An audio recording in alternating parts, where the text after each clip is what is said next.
Bismillahirrahmanirrahim. Assalamualaikum warahmatullahi wabarakatuh. Bismillahi tawakkaltu ala Allah la haula wala quwata illa billah.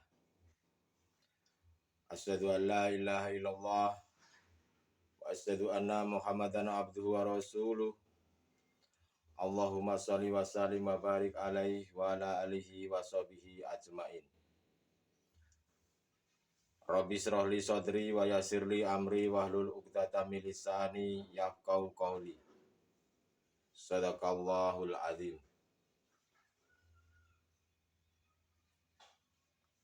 Marilah kita panjatkan puja dan puji syukur kehadirat Allah Subhanahu wa taala.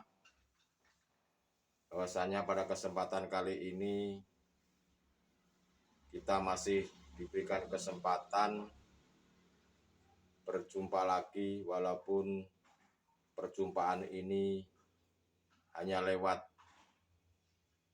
media sosial. Semoga perjumpaan ini menjadikan sebuah ilmu yang bermanfaat, baik bermanfaat buat kita sendiri ataupun bermanfaat kepada anak cucu kita kelak nanti. Pada kesempatan kali ini kami akan membawakan sebuah tema tentang berpindahlah dari alam makhluk ke alamnya Allah. Saudara-saudariku rahimakumullah dimanapun Anda berada, bahwasanya banyak manusia ini yang mengatakan lisannya percaya kepada Allah, tetapi hatinya masih belum percaya kepada Allah. Buktinya apa? Kok belum bisa dikatakan percaya kepada Tuhan? Sebab Allah itu mungkin saja mendatangkan sebuah musibah yang diakibatkan dari sebab dan akibat, tetapi hatinya masih berkata yang mendatangkan musibah itu adalah makhluknya. Itu yang kami maksud, bahwasanya hati manusia ini masih mengimani, masih mempercayai bahwa makhluk itu masih bisa berperan. Inilah potret khususnya buat saudara-saudaraku yang masih menolak adanya ajaran dinul haq. Inilah potret bagi saudara-saudaraku yang masih mengabaikan tentang ajaran-ajaran bimbingan kerohanian dengan mengesahkan Tuhan. Sehingga bila ini dibiarkan, maka akan semakin menggumpal, semakin mendarah daging, dan akan menutupi hati kita terhadap Tuhan. Sehingga yang kita lakukan, yang kelihatannya itu untuk bekal akhirat, yang kelihatannya itu dikatakan taat secara hakikat, secara syariat, tetapi di dalam hatinya itu tidak bisa dikatakan untuk bekal akhirat. Walaupun dipandang manusia ini, saya ini soleh, atau mungkin saya ini alim, dan lain-lain sebagainya. Tatkala hati saya ini masih ada kepentingan-kepentingan duniawiyah, maka disitulah bisa dikatakan hatinya bukan untuk akhirat, tetapi hatinya untuk duniawiyah. Contoh, kita ini beramal, masih ada tendensi-tendensi selain Allah. Ingin dilihat manusia, ingin dikatakan alim, ingin mendapatkan surga, atau kita ini masih takut neraka, dan bukan karena lillahi ta'ala. Atau di dalam diri kita masih mengimani bahwa yang bisa melakukan amalan-amalan itu adalah saya, makhluknya. Itu termasuk masih dikatakan iman yang cedera. Dan jika kita ini masih mengimani bahwa yang bisa itu makhluknya, walaupun kita ini untuk mendapatkan surga atau takut neraka, walaupun kita tadi atau kita itu bisa dikatakan orang paling alim, kita itu masih dikatakan alam iman yang belum sempurna. Walaupun kita ini mengetahui alam-alam gaib, termasuk alam malakut, alam malaikat, itu masih di alam makhluk dan pindah ke alamnya makhluk. Belum bisa diri kita ini belum bisa pindah ke alamnya Allah. Padahal sebetulnya tujuan manusia kita hidup ini yaitu hanya satu tujuan, diperintahkan selalu untuk bermunajat kepada Allah.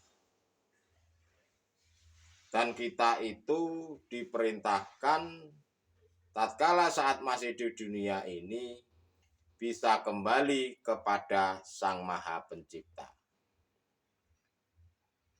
agar supaya bisa berpindah dari alam makhluk ke alamnya Allah. Berhubung saudara-saudara kita di lapangan yang masih banyak buta terhadap Allah,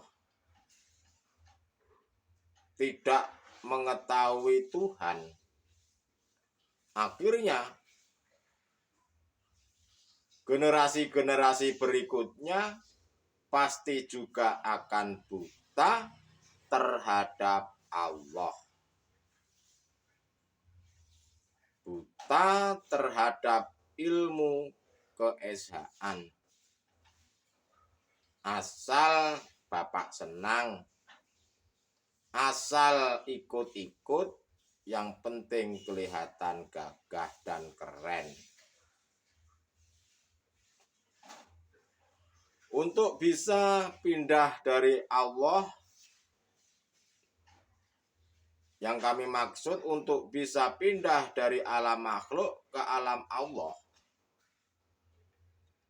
diri kita harus bisa merobohkan, harus bisa menghancurkan dinding pemisah itu, yang disebut di dalam syariat adalah alam barzah. Kita harus bisa merobohkan itu. Tatkala hidup di dunia ini, kita harus bisa menghancurkan dinding pemisah itu. Biar nanti kita saat setelah meninggal dunia jasad jasmania ini sudah tidak mengalami alam barzah lagi. Jadikanlah dirimu secara jasmani ada di dunia, tetapi rohanimu jadikanlah untuk di akhirat. Walaupun jasmaniyahmu itu beraktivitas apapun, jadikanlah rohanimu itu untuk selalu bertemu Allah. Tetapi kalau diri kita masih ada dinding pemisah atau dinding penghalang tersebut, ia tidak bisa untuk bertemu Allah. Untuk bisa bertemu Allah ya syaratnya ya harus dihancurkan dinding pemisah itu. Contoh penghalangnya apa? Dirimu ini masih merasa makhluknya yang bisa melakukan. Itulah penghalangnya. Penghalangnya itu bukan dari luar atau dari mana. Ya penghalangnya ya dirimu sendiri itu yang masih merasakan bahwa dirimu makhluk ini yang bisa melakukan, yang bisa berbuat, atau yang bisa segala-galanya. Itulah dinding penghalang. Ya di dirimu sendiri sebetulnya.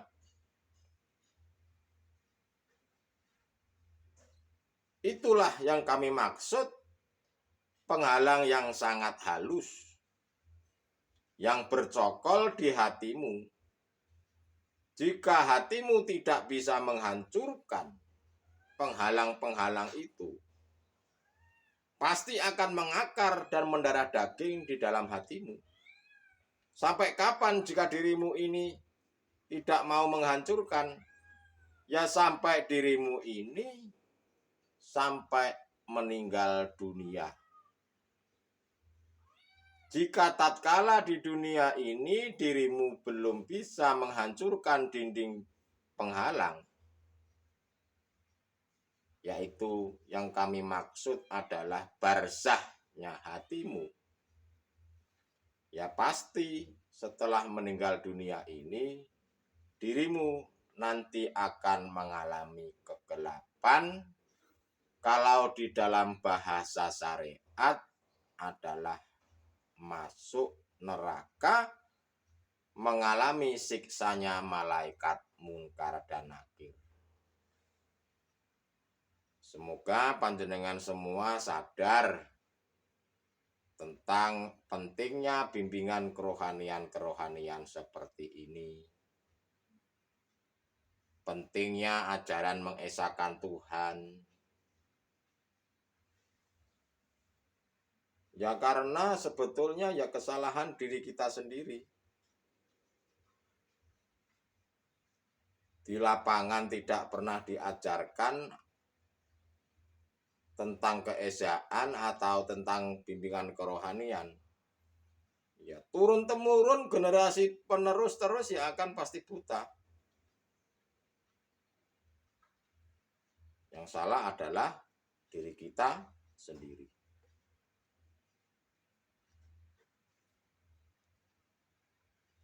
Saudara-saudariku rahimakumullah dimanapun Anda berada. Janganlah dirimu ini hanya mempelajari ilmu mukasafah. Kalau dirimu ingin memiliki iman yang sempurna. Apa sih itu alam mukasafah atau mempelajari ilmu-ilmu mukasafah itu, yaitu alamnya gaib manusia ini. Jika dirimu ini masih mempercayai hal-hal gaib, bahwa yang bisa berbuat itu makhluknya, berarti dirimu ini masih dikatakan masih pindah dari alam makhluk ke makhluk yang lain. Tidak akan bisa ke alamnya Allah atau alam musyahadah. Wahai saudara-saudaraku, jika dirimu beramal apapun, tatkala dirimu, hatimu belum bisa melihat Allahnya, maka amal sebanyak apapun pasti akan ditolak oleh Allah. Karena dirimu masih mengharap makhluknya, termasuk mengharap imbalan surga atau takut neraka. Seperti contoh, saya ini membutuhkan uang kepada orang tua.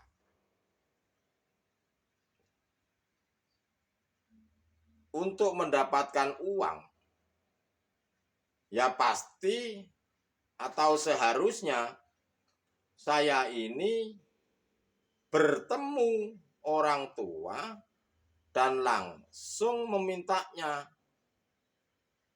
Yang terpenting sudah kita ungkapkan secara langsung. Itu pun kadang-kadang kita juga tidak diberi oleh orang tua. Begitu pula dirimu tatkala beramal. Contoh dirimu ini berdoa, meminta uang kepada Allah, meminta rezeki kepada Allah. Ya seharusnya dirimu ini bertemu dulu, melihat dulu. Setelah melihat dan bertemu, baru dirimu meminta. Ya seperti saya gambarkan saya tadi terhadap orang tua saya tadi, ya harus seperti itu. Ya itu pun ya tergantung orang tua. Tergantung daripada kehendaknya Allah. Mau dikabulkan atau tidak, yang terpenting dirimu harus bisa melihat dan bertemu, baru meminta. Lah ini kebanyakan manusia meminta melihat Allah saja tidak pernah. Bertemu apalagi. Terus meminta. Semisal saya ini mau meminta uang kepada presiden. Mintanya hanya bilang minta. Nah, terus presidennya juga nggak tahu. Nggak dengar. Ya seperti itulah. Jika saudara-saudara kita ini masih beriman seperti itu, maka amalan-amalan apapun pasti akan ditolaknya. Semoga apa yang saya sampaikan ini panjenengan semuanya mengerti dan memahami.